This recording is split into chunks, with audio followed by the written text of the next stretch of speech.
Bonjour, sois le bienvenu dans ce temps de capsules, source de vie, des vitamines, source de vie encore pour cette journée. Vraiment, je t'encourageais encore à suivre Dieu, à suivre vraiment les promesses que Dieu a malgré peut-être les difficultés, malgré les temps difficiles peut-être dans lesquels on se trouve actuellement. Mais vraiment, je veux t'encourager à croire que Dieu est celui qui est fidèle. Et notre part, c'est la foi. Voilà pourquoi on va continuer encore à regarder ce qui concerne la foi et toujours concernant Moïse qui va avoir droit à une cinquième partie concernant la foi. Dans le verset 29, voilà ce que l'on va lire.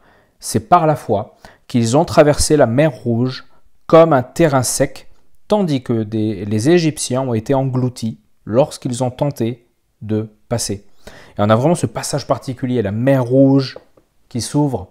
On a peut-être déjà vu des films, des animations, mais je pense que ça aurait été extraordinaire, hallucinant, sûrement même, hallucinant, impressionnant de voir effectivement la mer se séparer d'un côté et de l'autre et de pouvoir traverser à sec.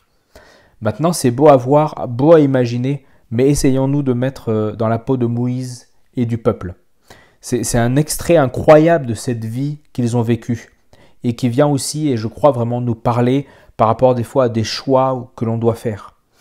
En fait, à ce moment-là, le peuple et Moïse se trouvent pris entre deux pièges. Ils sont là, devant eux, ils ont la mer Rouge, qui en soi est infranchissable. C'est pas comme des fois ce qu'on peut nous faire croire qu'il suffisait d'y marcher à pied, que ce qu'ils appellent que sec, c'est que, je ne sais pas, il y avait marée basse ou autre chose. Non, là, on est vraiment dans le cas de la mer avec certainement une profondeur qui était là, donc infranchissable, humainement parlant. Et de l'autre côté, les chars de Pharaon, parce que alors que le peuple avait été parti d'Égypte, le Pharaon va tout à coup se remettre en selle, on va dire moralement, et va se dire non, je ne veux pas laisser partir le peuple. Donc, on a tous les chars d'Israël tous les chars de Pharaon qui arrivent, et on a la mer d'un côté. On a vraiment le peuple là qui est là, Moïse qui est là entre deux pièges, entre deux défis qui sont là. Bon, est-ce qu'on va recombattre les chars de Pharaon? Le problème, c'est qu'on n'a pas beaucoup d'armes. On est un peuple, mais on n'a rien. Et de l'autre côté, on va nager, on va mourir. Bon, sûrement qu'ils ont eu des pensées en disant, mais voilà, c'est la mort qui nous attend. Dieu aurait pu choisir aussi d'envoyer des milliers d'anges destructeurs pour finir les chars de Pharaon en disant, allez, une fois pour toutes, poung, brisé. Et puis dans ce cas-là, sans problème, et puis on va contourner la mer Rouge, on va faire autrement.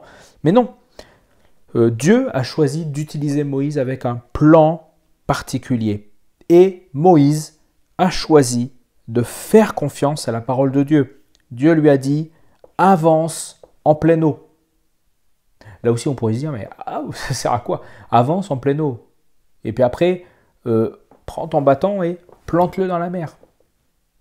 Finalement, Moïse ne savait pas ce qui allait se passer, mais il a choisi d'obéir. Il a choisi de faire confiance. Et laisse-moi te dire que dans la vie avec Dieu, il y a des fois des plans que Dieu va te dire en disant peut-être, tiens, prie pour telle personne, ou prie pour telle chose, ou fais telle chose. La Bible même va des fois te guider en disant, lorsqu'il y a la guerre qui est là, proclame la paix, proclame des vérités, proclame des choses que la parole te dit. Et tu vas être là humainement te dire, mais qu'est-ce que ça va changer? Et pourtant, en choisissant de faire confiance, Moïse a vu l'extraordinaire, tout le peuple a vu l'extraordinaire. Comme je disais au début, mais ça doit être extraordinaire de voir le bâton planté, l'eau aller d'un côté et de l'autre. Et pourtant, il a choisi d'avancer dans l'eau et il a choisi de prendre autorité sur la situation. À toi, du coup, de choisir de prendre autorité sur des situations que peut-être là tu vis et de proclamer par la foi des vérités de sa parole. Et ça, c'est vraiment important. Et il y a ces vérités qui sont soit dans la parole dite logos, la parole écrite qui contient des vérités, mais il y a aussi des rémas, c'est-à-dire des révélations particulières à un moment donné. Des révélations que Dieu va te dire en disant, tiens, prie pour telle situation, fais telle chose. Là aussi, sois attentif à la voix du Saint-Esprit lorsqu'il te parle. Vraiment, en cette journée, sois béni.